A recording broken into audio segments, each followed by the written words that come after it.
Olá, como estamos? Hoje vamos iniciar a nossa quarta unidade, que diz respeito ao regimento escolar. Eu vou iniciar esse nosso estudo do regimento escolar, trazendo para vocês um recorte de um dos livros do Anísio Teixeira, que o Anísio Teixeira é um daqueles pioneiros da educação nova. Ele fez parte do movimento da Escola Nova. Então, em seu livro Educação no Brasil, de 1969, Anísio Teixeira afirmava: a educação formal é parte do contexto cultural da sociedade, atuando como expressão de sua continuidade e desenvolvimento. Quando a sociedade, sempre de algum modo em mudança ou evolução, sofre uma intensificação ou aceleramento desse processo, o fator de educação, refletindo a mudança, atua como força de resistência ou de renovação, concorrendo para dificultar ou facilitar o processo de readaptação social, inerente à função característica da educação dentro do processo cultural.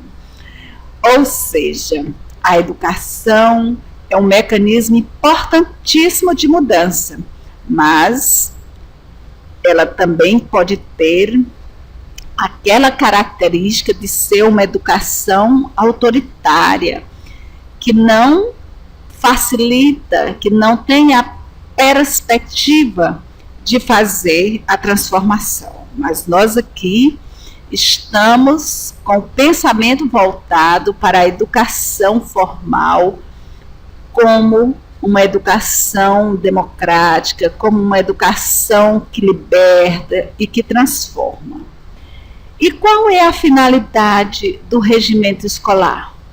Ora, um regimento escolar, ele fortalece a autonomia da escola numa perspectiva democrática, além de assegurar os princípios filosóficos e político-pedagógicos que norteiam a prática educativa escolar, garantindo-lhe as suas especificidades pedagógicas e administrativas. Então, o regimento escolar, ele tem como finalidade fortalecer essa autonomia da escola. E será por que fortalece a autonomia da escola? Ora, porque ele deve ser construído coletivamente.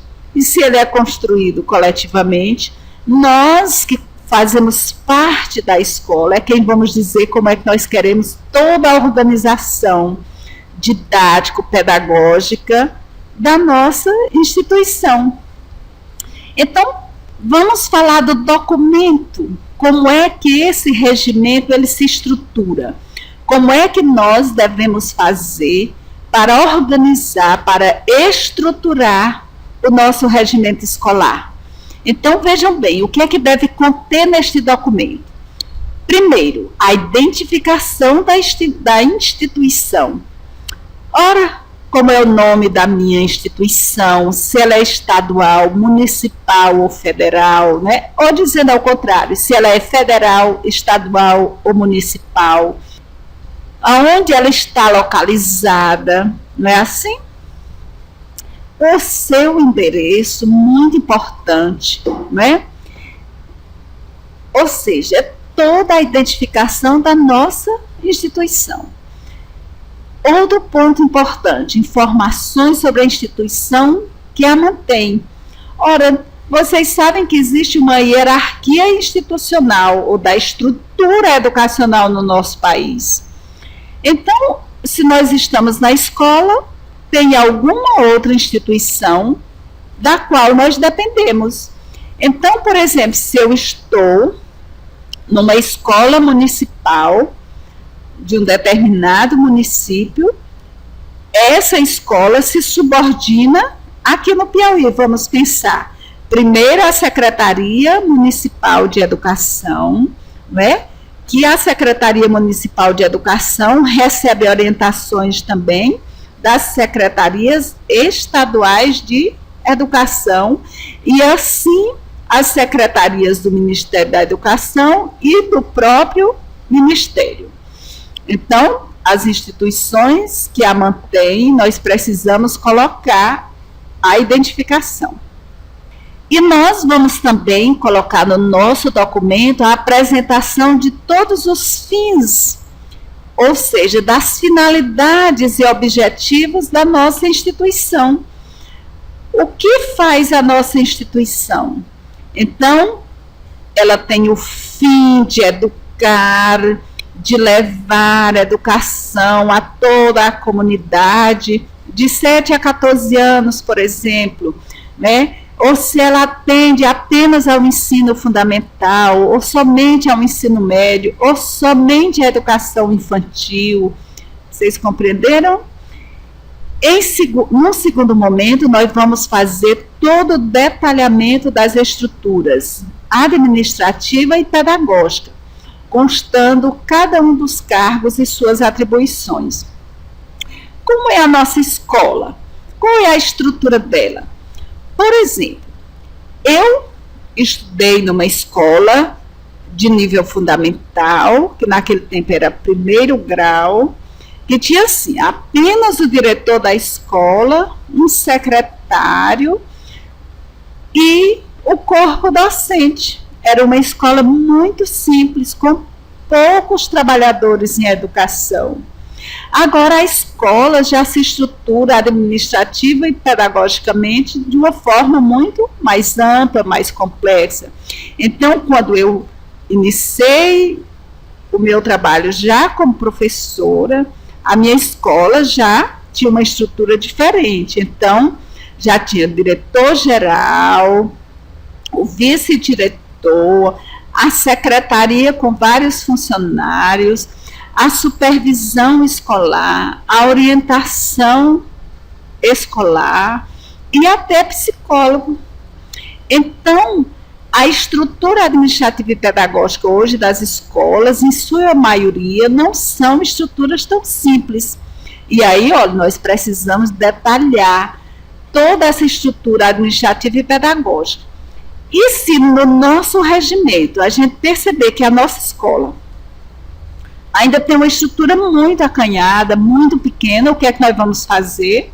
Nós vamos lutar para ampliar, para que essa nossa escola tenha uma estrutura administrativa, né, que faça com que todo o desenvolvimento escolar aconteça, ou educativo, aconteça da melhor forma possível, para que haja eficiência e eficácia desse processo. Um outro aspecto, um outro dado muito importante, fundamental na estrutura do regimento escolar, são os princípios que regerão as relações internas da instituição e desta com a comunidade. Então, quais são esses princípios que nós vamos elaborar para que a nossa instituição, né, atenda a nossa comunidade? Então, isso é muito importante, que a gente estabeleça esses vínculos, né, como princípios para que a escola seja muito importante na comunidade e para a comunidade. E aí, se nós temos um regimento escolar, ótimo. Será como ele foi elaborado? Alguém encomendou, como no regime militar, que a gente tinha um técnico e que construía o nosso plano? Ou se nós vamos pensar, ou nós temos um regimento escolar que ele foi pensado diferentemente, né, do regime militar, mas ele foi pensado coletivamente. Eu vou apresentar aqui uma proposta de elaboração, ou de processo de elaboração do regimento escolar, né, que se coaduna com a proposta democrática da educação, como a educação participativa, onde a gente reforça esses laços do diálogo, da cidadania. Então, esse processo de elaboração do regimento escolar, a nosso ver, deve ter a participação de todos, ou seja, ele deve ser construído, elaborado coletivamente. Então, a participação de todos os segmentos da comunidade escolar, através de assembleia, com a finalidade de discutir e deliberar os conteúdos que comporão o regimento da instituição. Pois é, tudo que a gente vai fazer na escola é motivo de participação de todos, de deliberação de todos. E você é muito importante nesse processo. Você precisa se posicionar para que a sua opinião, a sua participação seja efetiva e a gente possa ter uma escola ou um regimento que organiza essa nossa escola, que ele seja a nossa cara, digamos assim, né? Que ele represente todas as nossas necessidades, os nossos anseios. Então, um outro ponto que a gente deve deixar claro, nós precisamos definir uma comissão para organizar os trabalhos de construção do regimento. Nós não podemos deixar solto, todo mundo participa, mas como é que a gente participa? A gente monta uma comissão, elege pessoas, né, para uma comissão, e essa comissão vai passar a organizar todos os trabalhos de construção do nosso regimento. Um regimento escolar, na verdade, ele é fruto ou ele termina sendo fruto dos conselhos escolar e fiscal. Ora, professora, por que você não falou antes disso? Na minha escola não tem regimento escolar, mas tem um conselho escolar e não tem um conselho fiscal. Pois vamos por parte. Vamos primeiro definir o que seja um conselho escolar, que vocês com certeza conhecem tão bem.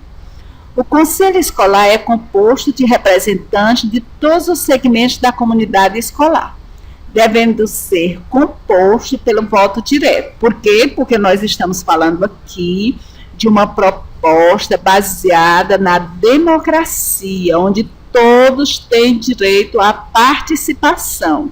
E quando a gente tem direito à participação, é porque nós vamos ser responsáveis e corresponsáveis por todo este processo. E o Conselho Fiscal? O Conselho Fiscal, ele acompanha e fiscaliza as ações do Conselho Escolar. Deve ser também constituído pelo voto direto. Então, vocês entenderam, nós podemos ter 2 conselhos na escola, um conselho escolar e um conselho fiscal. O escolar vai ser acompanhado, fiscalizado, né, pelo conselho fiscal, como o próprio nome já diz. E o nosso conselho escolar, ele tem esta função de ser composto por todos os segmentos, para que todas as deliberações, todas as necessidades que a gente tenha, esse conselho seja, de fato, um conselho que represente os anseios e tome as melhores decisões da comunidade escolar. Para concluir, né, é muito simples falar do regimento escolar, da construção do regimento escolar. Eu quero muito que vocês leiam algum regimento escolar que vocês tenham acesso, pode ser o da própria escola de vocês, se existe, com certeza vocês já leram, mas leiam outros. Vejam se a gente pode ampliar este nosso conhecimento, que deve ser um conhecimento não só conceitual, mas um conhecimento também da dimensão prática. O regimento escolar é um instrumento de fortalecimento do estabelecimento de ensino e da própria educação desenvolvida pela escola. Então, é muito importante que a gente tenha um regimento escolar para normatizar, para organizar, legalizar toda a estrutura administrativa e pedagógica da nossa educação escolar. Pois bons estudos, um abraço Estou muito feliz por ter passado esse tempo trabalhando com vocês. Ainda vamos continuar trabalhando muito mais. E qualquer coisa estamos à disposição. Bons estudos.